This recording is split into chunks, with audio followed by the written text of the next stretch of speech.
Hello and welcome to livealittlehigher.com. We continue learning our book Hodot HaLevovot, Duties of the Heart by Rabbi Bahia Ibn Pakuda, and we're in chapter 3, the gate of serving God. And today he talks to us about the greater privilege that when we have privilege, we have a greater obligation towards God. So what he's saying is that whoever reflects on those of God's graces that are bestowed upon him, in common with all other human beings, will acknowledge the obligation to assume the service of God. So by just looking at your life and everything that Hashem has given you, for example, if a person is very smart, or a person is very pretty, or a person has kind of like a nice way of talking, or a person has a beautiful voice to sing, or is a good artist, or he's a good writer, or he's very good in mathematics, or he's very good in business, or he has a head to be a doctor, or someone involved in medicine. Like, everybody has their own tools, their own privileges that Hashem has given them, and he ponders upon them, he meditates upon what Hashem has given them. Then he will come to realize that he has a very big responsibility, because you're not an intelligent person just because. You didn't make yourself. If you have a lot of brain power, Hashem didn't put it there for no reason. And it's not something to be haughty about and think, okay, I'm intelligent, I work very hard, I study a lot, and I'm very good. No, yeah, you have to study and you have to do what you have to do, but in reality, the brain power, you didn't make it for yourself. Hashem gave it to you. So when we reflect on this, we acknowledge that we have a very big responsibility regarding also the commandments that were given to us according to who we are. Like a Jew, Hashem has given him 613 mitzvot that he has to keep. There's 248 positive mitzvot that we have to do, and there's 365 negative mitzvot which we have to abstain from. And Hashem gave to us because we are capable of doing them. So he's not going to give someone something that he cannot do.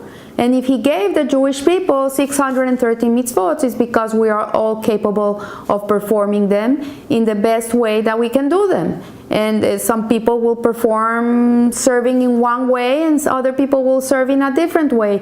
And there's 70 faces to the Torah. They're all correct. So we have to do our part. And so he says here, you will therefore find 24 priestly commandments. He's talking about the Kohanim and the Levim, which they had the privilege of being the Kohen and the Levim and serving in the temple.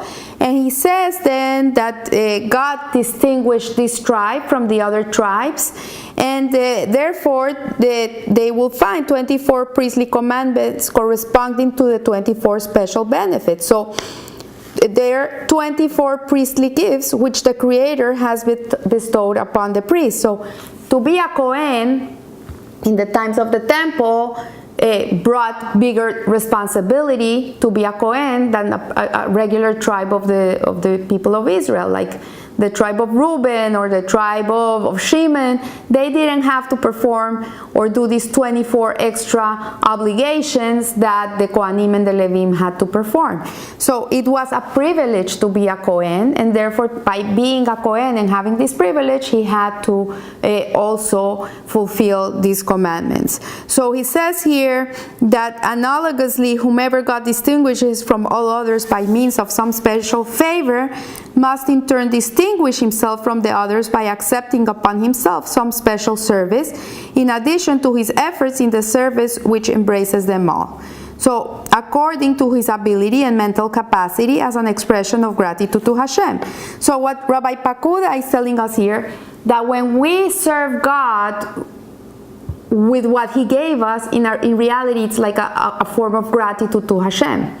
So if a person is giving an incredible voice, and he can use that voice to bring people closer to God and to inspire them to be better, if they don't use that voice to do that, it's like they're lacking. It's like they lost the point. They miss the point.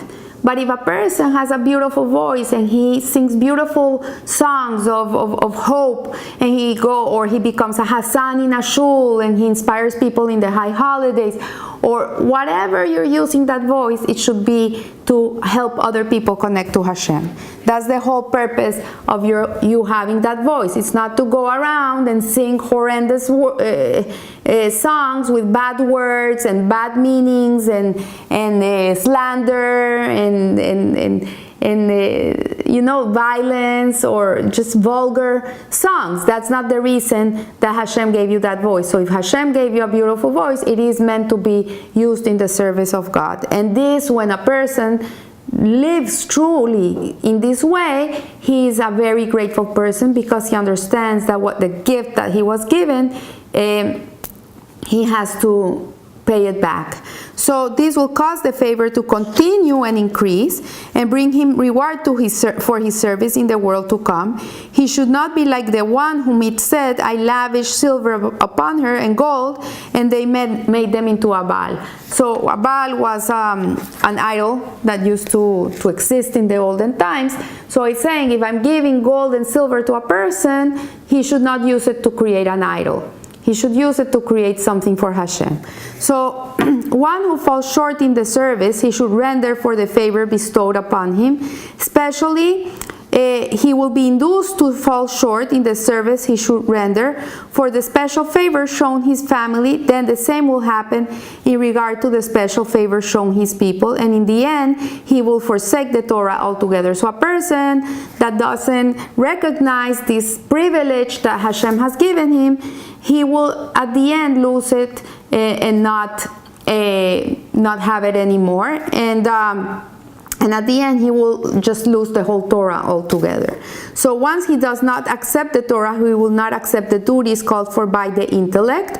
And when he does not accept what the intellect obligates him to do, though he understands it and is prompt about it, he loses the defining trait of a human being, which is a living, speaking being. Like, if a person doesn't recognize this, then he will lose.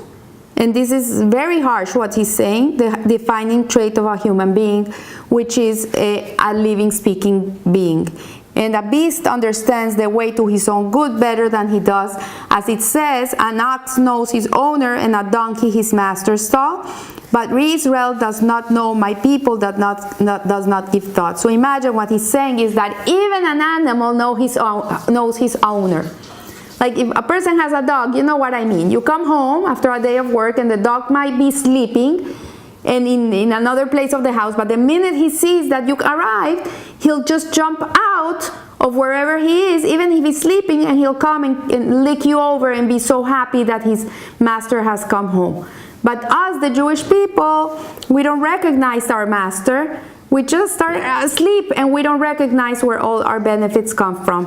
So what he's saying here is that if a person doesn't acknowledge where everything comes from his intellect, like he doesn't meditate intellectually and recognize that everything he is comes from God, then he becomes less than an animal.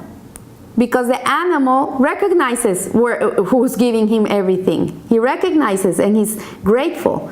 But a human being can come and lose and become even less than a beast, because he'll lose what he came to do. And so I leave you here. We should always be grateful for our many, many gifts that Hashem has given us, and not only be grateful about them, but we have to use them. We cannot put them in a cupboard and put them away and not use them. Many people are scared to come out and use their very special qualities because they're scared of failure. And you know what? That's life. Sometimes we have to fall 1,000 times before we get it right. But the job is not to be a success. The job is to use our qualities, to use our gifts, our privileges. And in this way, we show Hashem that we are grateful and that we recognize all His kindness towards us. So I wish you a blessed week, and remember, live a little higher. Thank you.